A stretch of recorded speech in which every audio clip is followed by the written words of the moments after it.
My name is W. Clement Stone. As General Manager of the Napoleon Hill Associates, it is my privilege to introduce you to Napoleon Hill. How do you do? I'm very happy to have this personal visit with you. Won't you be seated, please? And now, may I request that you forget all your problems and just relax while I bring you the master key with which you may unlock the door to any opportunity that your mind can conceive. The master key consists of 17 principles, the first of which is definiteness of purpose. Right here at the beginning of our visit, I'm going to make you a promise. If you will decide definitely what you want most during your entire lifetime and write it down on paper so that I can read it, I will give you the master key with which you may open the door to the attainment of your desires, whatever they may be. The exact moment when I will deliver this master key to you will depend entirely upon when you are ready to receive it. This is the first of 13 messages that I will deliver to you. Now, in each message, I will describe the master key in terms that you will understand, if you are ready to understand. And now I shall give you the first cue as to the nature of the great master key which has been responsible for all the great successes in every calling, in every part of the world. Please listen carefully to what I have to say, because you may discover the secret of the master key in this first visit. You may get your first cue as to the nature of the great master key when I tell you that psychologists have discovered a natural law which is the very foundation of all personal successes. And I can describe it to you in one short sentence so you can understand it. Whatever the mind can conceive and believe, the mind can achieve. Isn't that a profound statement? You will notice that it says nothing about the need for education, but simply that whatever your mind can conceive and believe, your mind can achieve. Now, if you want evidence that the mind can achieve whatever the mind can conceive without the benefit of formal education, you only have to remember that Thomas A. Edison conceived the idea of becoming an inventor and lived to become the world's greatest scientist in the field of invention, with only 3 months of common school education. When I first heard Andrew Carnegie describe this natural law, which makes it possible for you and I and everyone else to write his own price tag in life and attain it, I became so enthused over it that I began to search for the power back of it, and my curiosity led me finally to the discovery of the master key, which I shall reveal to you if you are ready to receive it. My search led me to the study of the spiritual forces with which all of us are blessed. And it was in this field that I came upon a clue which has enabled me to help millions of people to find their earthly destinies.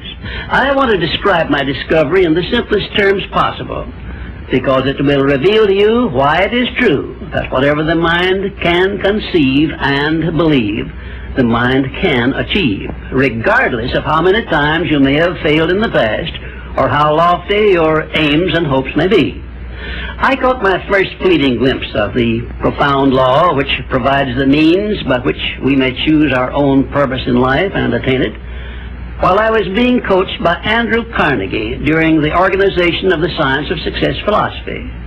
I had just finished telling Mr. Carnegie that I feared he had chosen the wrong person to give the world the first practical philosophy of personal success, because of my youth, my lack of education, and my lack of finances.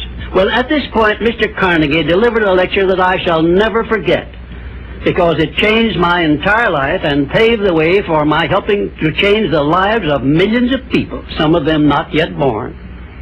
Let me call your attention to a great power which is under your control, said Mr. Carnegie, a power which is greater than poverty, greater than the lack of education, greater than all of your fears and superstitions combined.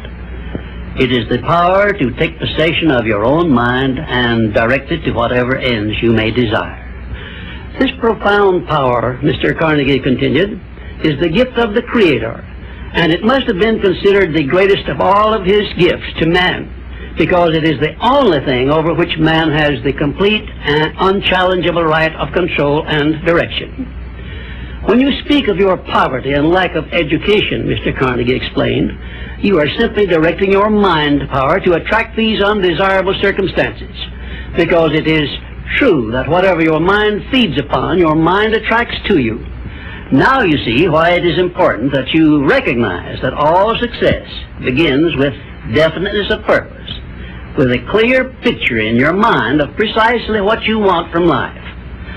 Then Mr. Carnegie continued his speech with a description of a great universal truth which made such an impact upon my mind that I began then and there to give myself a new outlook on life, and set up for myself a goal so far above my previous achievements that it shocked my friends and relatives when they heard about it.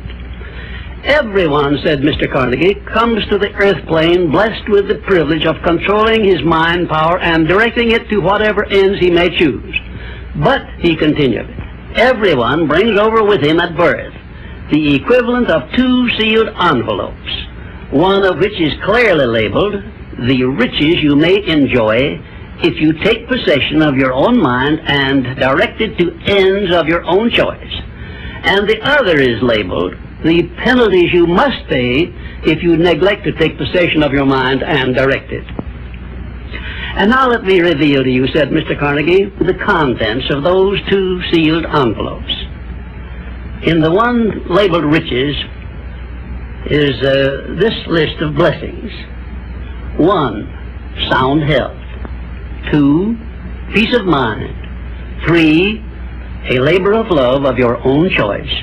4, freedom from fear and worry. 5, a positive mental attitude. 6, material riches of your own choice and quantity. In the sealed envelope labeled penalties, Mr. Carnegie continued, is this list of the prices one must pay for neglecting to take possession of his own mind. 1, ill health. 2, fear and worry. 3, indecision and doubt.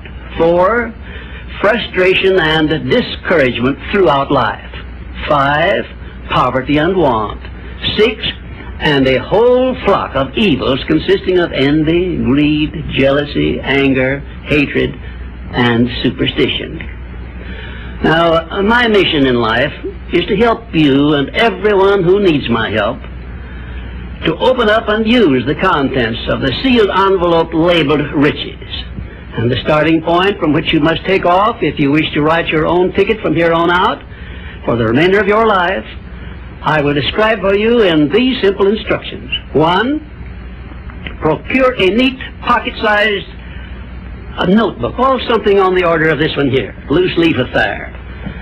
And on page 1, write down a clear description of your major desire in life, the one circumstance or position or thing which you will be willing to accept as your idea of success. And remember before you begin writing that your only limitations are those which you set up in your own mind or permit others to set up for you. And 2, on page 2 of your notebook, write down a clear statement of precisely what you intend to give in return for that which you desire from life. And then start in right where you stand now to begin giving. And 3, memorize both of your statements, what you desire and what you intend to give in return for it, and repeat them at least a dozen times daily. And always end your statements with this expression of gratitude for the blessings with which you were gifted at birth. I ask not, O divine providence, for more riches, but more wisdom with which to accept and use wisely the riches I received at birth in the form of the power to control and direct my mind to whatever ends I desire. If you are not too successful or self-satisfied to accept and express this profound prayer, if you accept it and express it in the same spirit of humble sincerity in which I pass it on to you, a new and a better world will reveal itself to you. A world in which you will see reflected the circumstances and the things which you yourself have created. In my next visit, I will give you a description of the second principle of success, through the application of which you may make use of the education and experience of other people, and get the necessary help you may need in attaining your definite major purpose in life. And now let me close this, our first visit, with my favorite expression of gratitude.